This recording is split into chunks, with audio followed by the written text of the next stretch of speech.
बहुत समय पहले की बात है। एक नगर में 4 मित्र रहते थे। चारों में गहरी दोस्ती थी और चारों मित्र ही निर्धन थे। वो धन कमाने के नए नए रास्ते ढूंढते रहते थे, लेकिन कभी भी उनके पास धन नहीं आता था और उनके घर वाले भी उन्हें बुरा भला कहते थे और बोलते थे कि तुम काम करो, लेकिन उन्हें कभी भी कहीं पर अच्छा काम नहीं मिलता था। घर वालों के ताने और गांव वालों के ताने सुनकर वो चारों बड़े परेशान हो गए थे और कोई ऐसा रास्ता ढूंढ रहे थे जिससे कि उन्हें बहुत ही जल्दी खूब सारा धन मिल जाए। एक दिन वो चारों मित्र एक साथ बैठे और उन्होंने योजना बनाई कि क्यों ना वो दूसरे देश में जाकर धन कमाएं और खूब सारा धन कमाकर वो वापस आ जाएंगे, जिससे कि उनके परिवार वाले भी उनसे खुश हो जाएंगे। उन चारों मित्रों ने अपने घर वालों से विदा ली और दूसरे देश जाने के लिए निकल पड़े। वो चारों मित्र चलते जा रहे थे और रास्ते में उन्हें एक नदी दिखाई दी। वो चारों ने रुककर उस नदी में स्नान किया और वो भगवान को प्रणाम करने लगे। जब वो नदी में स्नान कर रहे थे तो उनके पास एक साधु महाराज आए और वो महाराज उनके पास आकर कहने लगे कि तुम लोग कौन हो? आज से पहले तो मैंने कभी तुम्हें यहाँ पर नहीं देखा। चारों दोस्तों ने साधु को प्रणाम किया और साधु बाबा को अपनी सारी बात बताई। साधु बाबा ने उन्हें अपने आश्रम में चलने के लिए कहा। पहले तो वो मना करने लगे और उसके बाद वो चारों साधु बाबा के साथ उनके आश्रम पर चले गए। आश्रम में पहुंचकर साधु बाबा को वो कहने लगे कि बाबा, हमारा दूसरे देश जाने का लक्ष्य सिर्फ धन कमाना है। अब या तो हम सफल होकर ही लौटेंगे या फिर हम मृत्यु का स्वागत करेंगे, क्योंकि इस धनहीन जीवन से तो मृत्यु ही अच्छी है। कोई भी हमारी इज्जत नहीं करता।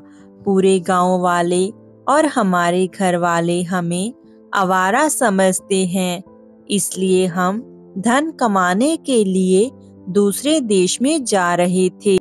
साधु ने उन्हें कहा, लेकिन पुत्रों, धनवान बनना तो भाग्य के अधीन है। अगर हमारे भाग्य में धन लिखा है तो ही हमें मिलेगा। अगर हमारे भाग्य में धनहीन होना ही लिखा है तो हमें मिला हुआ धन भी हमारे पास से चला जाएगा। तब उन्होंने उत्तर दिया, ये सच है कि भाग्य ही मनुष्य को धनी बनाता है, किंतु महाराज, साहसी पुरुष भी अवसर का लाभ उठाकर अपने भाग्य को बदल ही लेता है। इसलिए आप हमें भाग्य का नाम लेकर निराश मत करें। हम अब धनवान बनकर ही लौटेंगे। जो हमने प्रण लिया है हम उसे पूरा करेंगे। महाराज, आप एक सिद्ध योगी हैं और आप में बहुत सारी शक्तियां हैं। आप हमारी सहायता कर सकते हैं। कृपया हमारी सहायता करें। हम धनवान बनना चाहते हैं। योगी उनका दृढ़ ये निश्चय देखकर बहुत खुश हुआ और प्रसन्न होकर उन्हें धन कमाने का एक रास्ता बताते हुए कहा, तुम हाथों में दीपक लेकर हिमालय पर्वत की ओर जाओ। वहां जाते जाते जब तुम्हारे हाथ का दीपक नीचे गिर पड़े तो ठहर जाना। जिस स्थान पर दीपक गिरे उसे खोदो, वहीं तुम्हें धन मिलेगा। धन लेकर वापस चले आओ। साधु महाराज ने चारों के हाथ पर एक एक जलता हुआ दीपक रखा और चारों वो दीपक लेकर आगे बढ़ने लगे। थोड़ी दूर जाने पर उनमें से एक मित्र का दीपक नीचे धरती पर गिर गया। अब वो वहीं पर रुककर वहां से भूमि खोदने लगा। खोदने पर उसे वहां पर बहुत सारा तांबा मिला।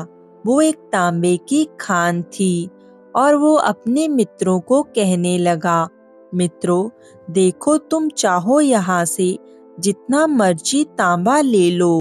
लेकिन उसके तीनों दोस्त बोले, मूर्ख, तांबे से हमारी गरीबी दूर नहीं होगी। हम आगे बढ़ेंगे। आगे इससे अधिक और भी मूल्यवान वस्तु हमें मिल सकती है।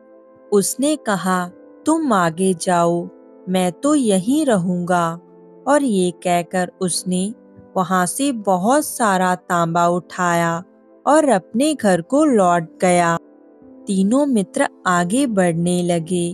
कुछ दूर आगे जाने के बाद उनमें से एक के हाथ का दीपक जमीन पर गिर पड़ा। उसने जमीन खोदी तो उसे वहां से चांदी मिली। प्रसन्न होकर वो बोला, यहाँ से जितनी चाहो चांदी ले लो, आगे मत जाओ। वो दोनों मित्र बोले, पीछे तांबे की खान मिली थी और यहाँ चांदी की खान मिली है।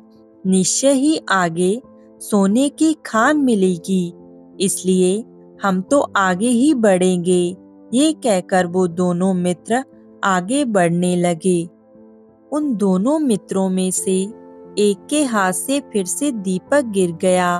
खोदने पर उसे सोने की खान मिल गई। उसने कहा, यहाँ से जितना चाहो सोना ले लो मित्र, इससे हमारी गरीबी दूर हो जाएगी। और सोने से अधिक मूल्यवान और कौन सी चीज हो सकती है। सोना ले लो और हम दोनों घर को वापस चले जाते हैं। लेकिन वो चौथा मित्र बोला, अरे मूर्ख, हमें पहले तांबे की खान मिली और फिर चांदी की और अब सोने की। निश्चय ही आगे रत्नों की खान होगी। सोने की खान को छोड़ दे और आगे मेरे साथ चल, और आगे हमें बहुत सारे रत्न मिलेंगे। किंतु वो ना माना और उसने कहा, मैं तो सोना लेकर घर चला जा रहा हूँ। तूने आगे जाना है तो जा। अब चौथा मित्र अकेले ही आगे बढ़ने लगा। रास्ता बहुत कठिन था, कांटों से भरा हुआ। उसके पैर पर कांटे लग रहे थे और बर्फीले रास्ते पर वो चले ही जा रहा था। किंतु वह आगे बढ़ता रहा। उसके सामने बहुत सारी कठिनाइयां आई। बहुत दूर जाने के बाद उसे एक मनुष्य मिला जिसका सारा शरीर खून से लथपथ था और जिसके मस्तिष्क पर चक्कर घूम रहा था। उसके पास जाकर चौथा युवक बोला, तुम कौन हो?